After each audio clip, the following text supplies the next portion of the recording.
Muy buenas a todos y bienvenidos un martes más a Sociópolis. Hoy estamos con Javi y conmigo, con César, y venimos a hablar de la segunda parte del programa de clases sociales. Os remitimos a todos los oyentes al primer programa para así comprender a los clásicos de la sociología que estudiaron las clases sociales. Pero antes de empezar, me gustaría hacer una pequeña mención al reciclaje, ya que supongo que todos los estudiantes habréis visto un nuevo tipo de papelera de reciclaje, tanto en Aulario 1, Aulario 2, como en Derecho, o incluso en alguna cafetería, ¿no? Y es que resulta que ahora en la Universidad de Alicante podemos reciclar rotuladores, bolígrafos, material de papelería, ya que, bueno, este tipo de papeleras lo que permiten es hacer una universidad más sostenible y con la potencialidad de poder así todas aquellas cosas, bolígrafos, rotuladores, como ya he dicho, Tipex, que de otra forma irían a la basura, poder así reciclarlas. Así que yo, bueno, desde aquí, desde Sociópolis, os incitamos a los estudiantes a reciclar, ¿no? A día de hoy. Y a los estudiantes y también a todo tipo de personal universitario. A todo el mundo que pisa la Universidad de Alicante, mejor, sí. Y dicho esto, nos gustaría comenzar, nos gustaría leeros una cita sobre las clases sociales del libro del desafío sociológico hoy, Individuos y retos sociales, de Danilo Martuchelli y José Santiago, ¿no? Este fragmento de la obra dice así: la crisis por la que atraviesan las economías occidentales ha traído consigo un aumento de la desigualdad social, ante lo cual no son pocos los discursos que retoman la noción de clase social. En el ámbito de la sociología, no hay un consenso sobre la importancia que debe acordar las clases sociales en tanto que objeto de estudio, y en muchas ocasiones este debate se soslaya al ser aquellas utilizadas como arietes en disputas más propiamente ideológicas. En este sentido, consideramos que desde una aproximación sociológica debemos, como señala Bernard Lahire, acercarnos a las clases sociales en tanto que objeto de estudio y no como un instrumento de descalificación. Esto no significa que no seamos conscientes del poder performativo del discurso sociológico y de que, como señalaba Pierre Bourdieu, la clase social existe, si existen personas que puedan decir que ellas son la clase, por el solo hecho de hablar públicamente, oficialmente, en su lugar y de ser reconocidas con derecho para hacerlo por personas que se reconocen allí como miembros de la clase, que pueden inventar o imponer una construcción del mundo realista. Son estas dimensiones políticas y simbólicas de la clase social, junto con su potencial analítico, los que deben estar en el centro del interés de la sociología cuando se aproximan las clases sociales en tanto que objetos de estudio en las diversas dimensiones en las que ésta se despliega. En efecto, muchas de las disputas en torno a las clases sociales no responden a verdaderos debates sustantivos, sino a la falta de claridad analítica a la hora de adentrarse en su estudio.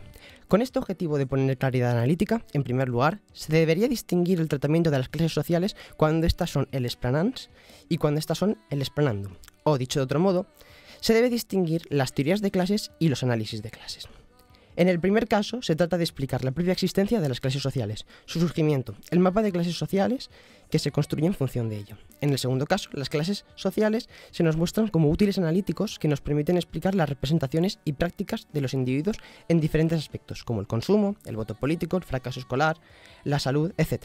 Si bien analíticamente podemos actualmente distinguir estas dos aproximaciones a las clases sociales, lo cierto es que la sociología clásica tendían a confundirse, de tal modo que aquellas eran concebidas como objetos sociológicos totales, en la medida en que eran tanto el explanandum como el explanans de la vida social.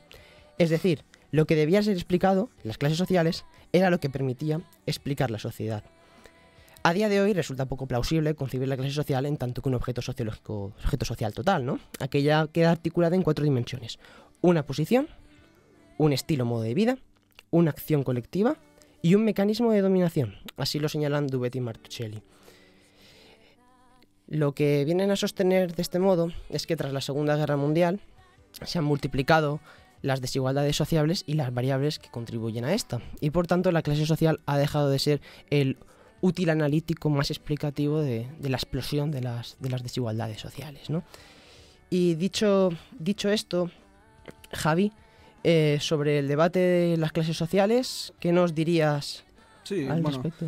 En coherencia con el fragmento que acabas de leer y retomando también el núcleo del programa pasado, yo creo que podríamos decir que durante la era del industrialismo, durante la modernidad, antes de que diéramos paso a esta nueva etapa que algunos sociólogos y no sociólogos han llamado posmodernidad, tardomodernidad, en fin, segundas modernidades, etc., la desigualdad social se articulaba, o mejor dicho, se manifestaba, cristalizaba en la forma de la estructura de clases de la sociedad.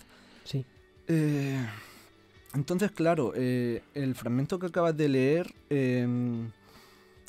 nos dice que con la crisis económica o con el sucesivo desarrollo de crisis económicas se ha retomado, en cierto modo, el discurso sociológico de las clases sociales. Eso es. Bueno, pues en mi opinión es una verdad a medias. Si bien es cierto que por un lado se ha retomado un discurso que había quedado relegado a un segundo plano, yo creo que el mainstream sociológico va en otra dirección totalmente diferente, que sería la de la desaparición de las clases sociales. Así es. Concretamente, desde hace 30, 40 años atrás, influyentes sociólogos, como Daniel Bell, por ejemplo, proclaman la transición de sociedades industriales a sociedades postindustriales, en las que la desigualdad social ya no se plasmaría tanto en la tradicional estructura de clases como en la era del industrialismo, principalmente por un hecho económico que sería la... El trasvase, ¿no?, de población al sector servicios. Sí, claro. Esa mutación de la actividad sectorial en virtud de la cual Claro. El sector... Bueno, los trabajadores de cuello azul parece que se empiezan a extinguir y empiezan a integrarse en la clase de servicios, lo cual genera un mapa totalmente diferente. Claro, donde es el conocimiento científico, ¿no? Donde Claro. la información, donde Claro. son... La fuerza productiva Claro, ya... central ya no es el trabajo en cuanto tal, sino la producción de conocimientos que se manifiestan en los servicios. De hecho, para ejemplificar todo lo que estamos contando, nos remitimos a los datos de Francia, donde es que entre 1973 y 1993 el porcentaje de personas empleadas en la industria bajó del 34 al 25%. El empleo agrario bajó del 14 al 6%, y por otra parte, y concomitantemente además, el sector de los servicios aumentó del 52 al 69%. Entonces, claro, como bien dice Daniel Bell, aquí lo que hay es un trasvase en la producción, en el sector productivo, y lo que se produce es que el sector servicios está engrosando gran parte de las filas de trabajo. Y eso conlleva que sea específicamente un sector de profesionales y técnicos donde sea, como bien hemos dicho, el conocimiento científico, ¿no?, la clave como para tener, pues eso, el predominio social. No obstante, en ese sentido, si bien en este caso la evidencia empírica sí que señala en esa dirección, avanza en esa dirección de pensar que avanzamos hacia, o que ya hemos avanzado hacia una sociedad postindustrial, yo creo que, bueno, primero que deben de haber sociólogos y también otros científicos sociales que hayan criticado esta postura. No conozco...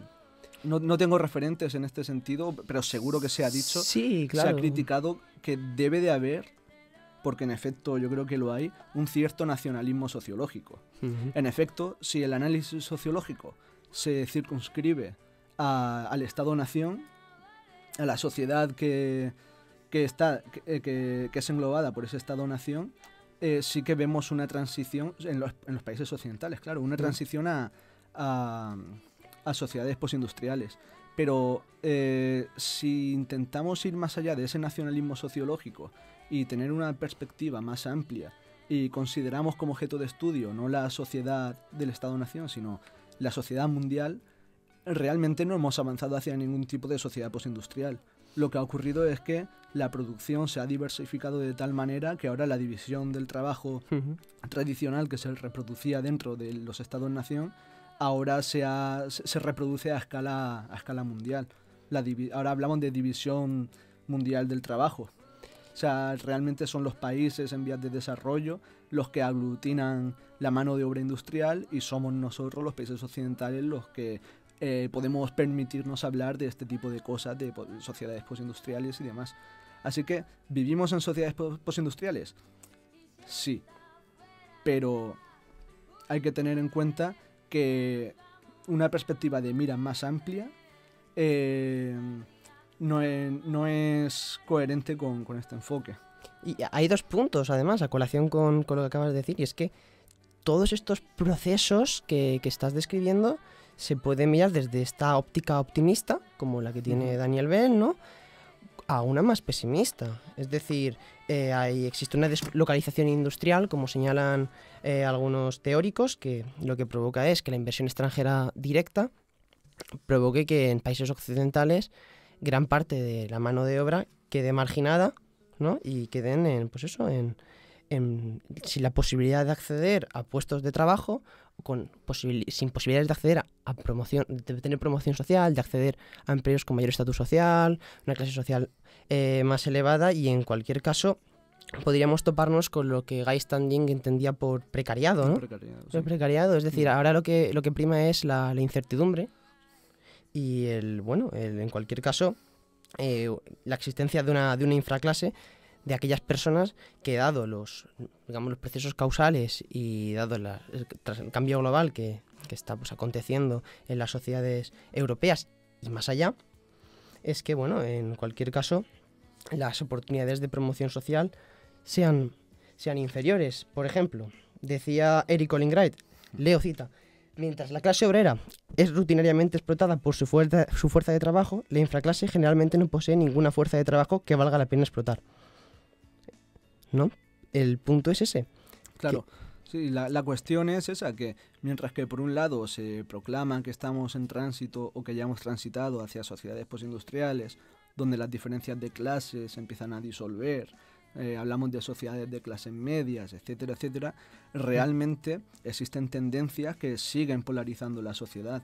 Sí que es cierto que crean un mapa distinto al mapa tradicional de la era industrial. Ya a lo mejor no podemos remitirnos a análisis de clase tan simplistas como el marxista clásico, claro, que de dividir la estructura de clases principalmente en dos.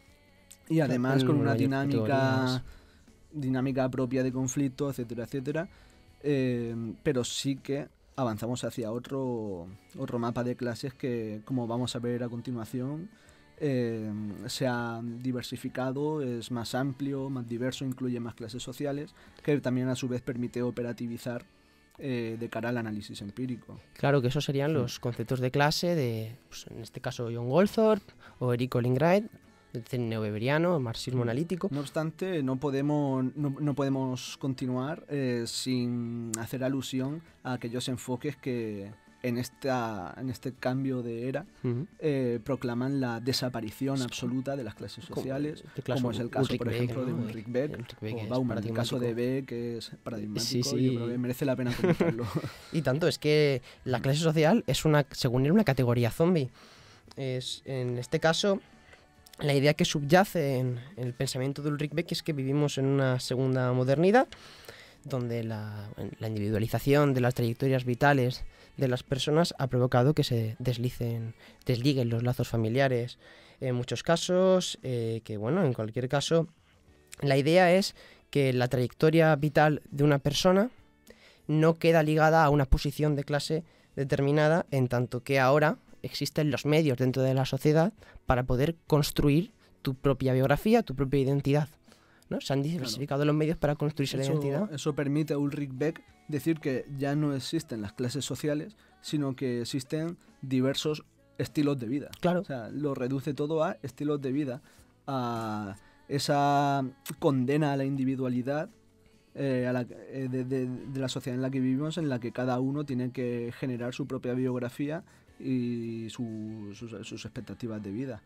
Ya no era, a diferencia de la era industrial, donde la pertenencia a la clase social te dotaba, te nutría de identidad, y tu identidad se correspondía con la clase social a la que pertenecías. Esto para Ulrich Beck ya no sería así, y en ese sentido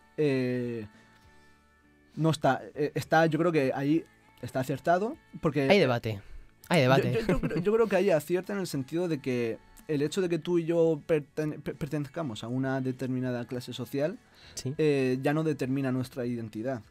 Hay muchos más factores que determinan nuestra identidad. No, pero en muchos casos sí que determinan nuestra futura posición social. Sí, pero es parte de nuestra identidad, y en este caso yo hablo de identidad no en el sentido de posibilidades vitales de vida, sino de identidad en general, que ya no está determinada al 100% por la pertenencia a la clase.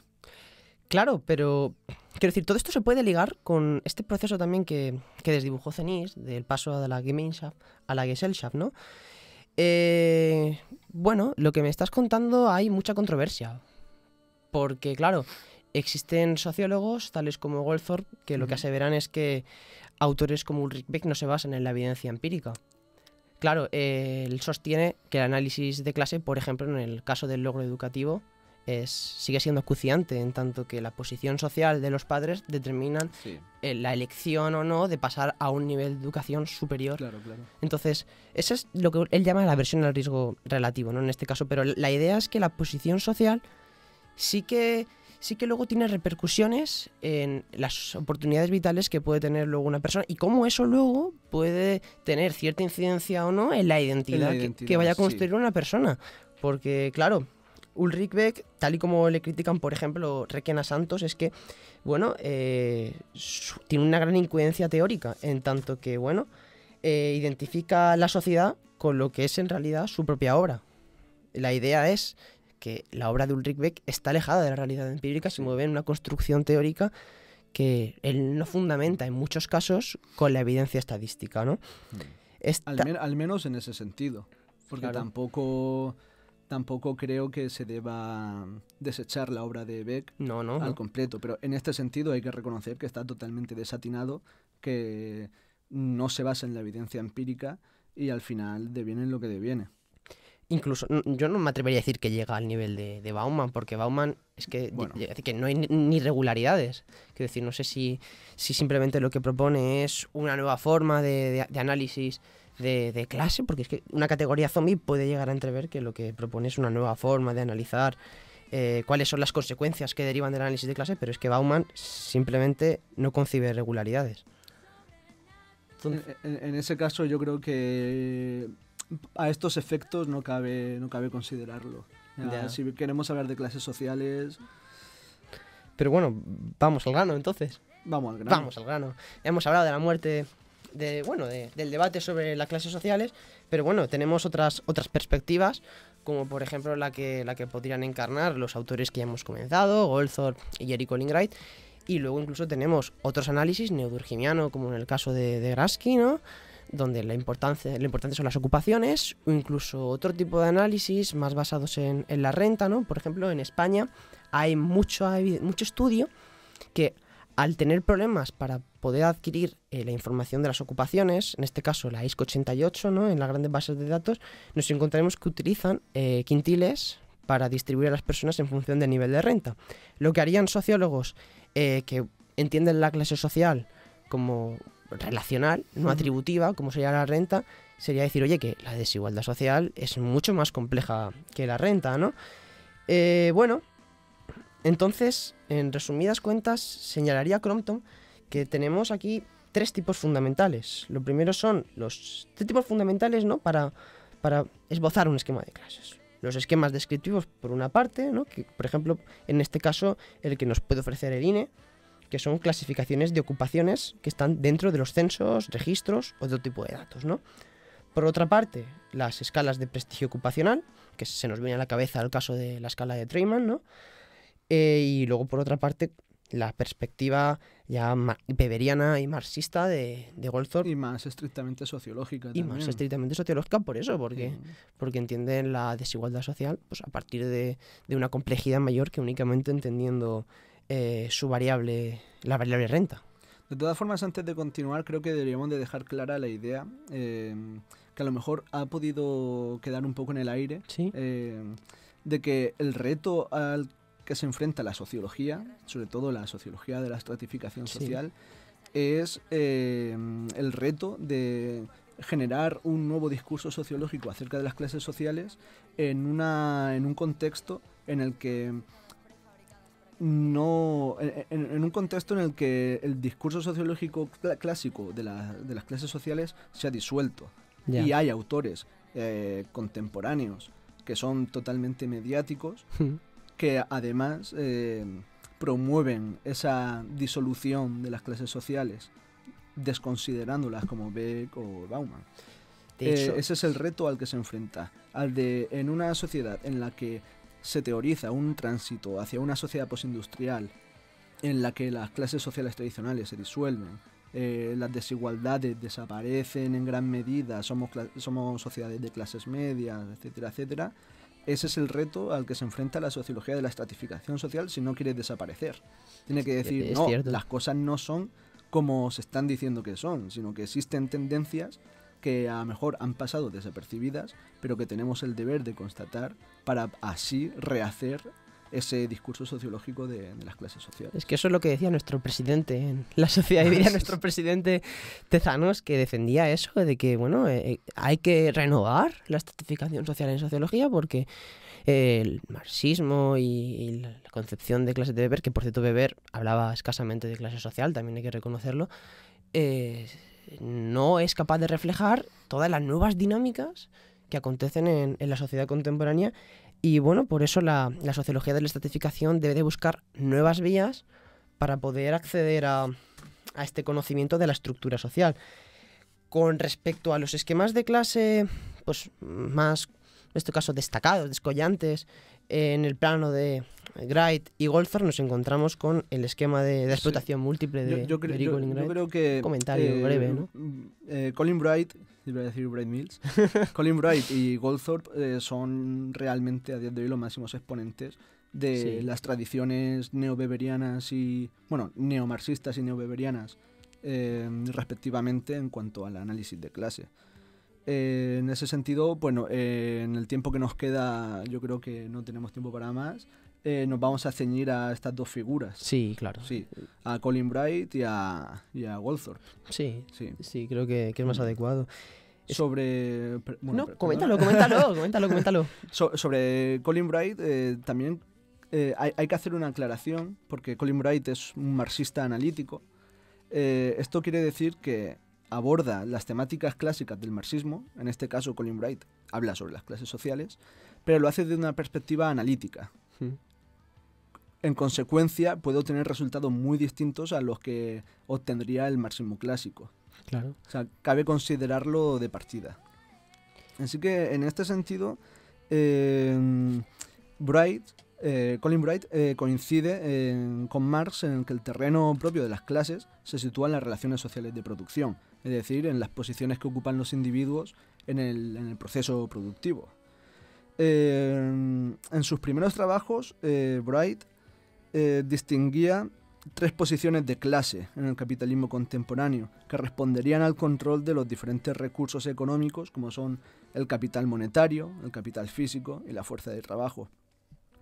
La capacidad de control de estos recursos es lo que determinaría o daría lugar a un primer esquema de Wright, porque tiene un segundo esquema actualizado, que sería de tres clases básicas, que coincidiría con el esquema típicamente marxista, que distinguiría entre burguesía, la pequeña burguesía y el proletariado como tal. A pesar del simplismo de este esquema, la virtud que tiene es la de dar cuenta de lo que él llama posiciones contradictorias de clase. El esquema marxista clásico, por ejemplo, ha sido incapaz de dar respuesta a muchas posiciones, a determinar a qué clase social pertenece un individuo u otro. En fin, por ejemplo, los directivos. Un directivo de una empresa es asalariado, pero es el directivo de una empresa.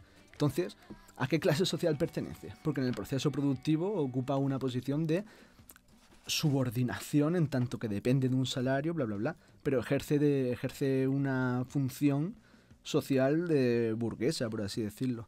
Entonces Colin Wright, mediante este esquema, advierte de esa situación paradójica de ciertos grupos que ocupan posiciones de clase, posiciones contradictorias de clase. En este caso, ejemplificándolo burdamente, ese directivo que hemos mencionado de una gran empresa, sí, en el proceso productivo ocupa una posición de asalariado, de trabajador, pero realmente su posición de clase es burguesa. Entonces, la virtud de Wright en ese punto es la de dar cuenta de esas contradicciones de clase que existen. No obstante, este esquema es criticado en primera instancia por tener un sesgo weberiano. Un sesgo weberiano, de hecho, Sí. sí, claro.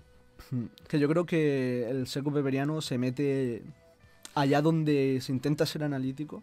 Está muy presente siempre cierto sesgo weberiano.